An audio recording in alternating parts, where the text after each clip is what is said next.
Hello friend, welcome to my channel সুন্দর ইতিহাসের পক্ষ থেকে জানাই আন্তরিক শুভেচ্ছা ও অভিনন্দন।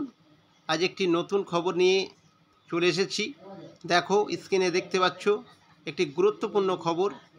শিক্ষক নিয়োগ সংক্রান্ত খবর কিন্তু প্রকাশিত হয়েছে একটি পত্রিকায়। দেখো, পত্রিকার হেডলাইনে কি বলা হয়েছে: উচ্চ প্রাথমিকের শিক্ষক নিয়োগ মেধা তালিকা আগামী সপ্তাহে।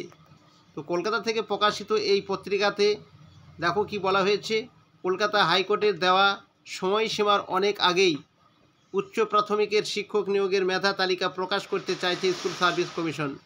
4 সপ্তাহ নয়, 2 সপ্তাহের মাথায় 14,000-এরও বেশি প্রার্থীর তালিকা আগামী সপ্তাহের শেষে প্রকাশ করা হবে।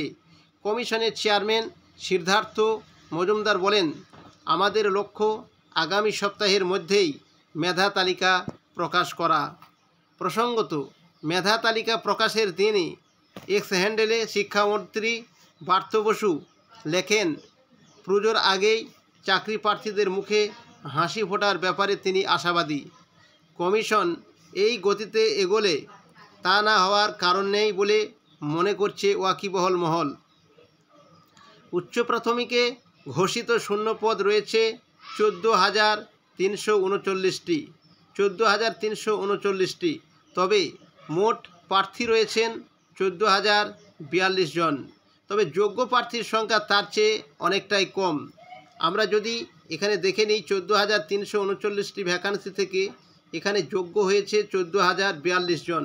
তার মানে এখানে আমরা দেখতে পাচ্ছি যে 297 জন মতো প্রার্থী কম রয়েছে।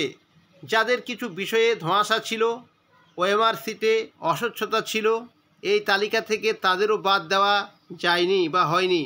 ফলে অধিকাংশই চাকরি পেয়ে যাবেন বলে মনে করছে ওয়াকিবহল মহল। তবে বিষয়, মিডিয়াম এবং অন্যান্য সমস্যার কারণে কিছু প্রার্থী বাতিল হতে পারে বলেই জানাচ্ছে কমিশন সূত্রে। এই ছিল এই খবরটি যদি ভালো লেগে থাকে অবশ্যই একটি লাইক করবে এবং বন্ধু বান্ধবদের শেয়ার করে দেবে। এখানে শেষ করছি। Thank you for watching.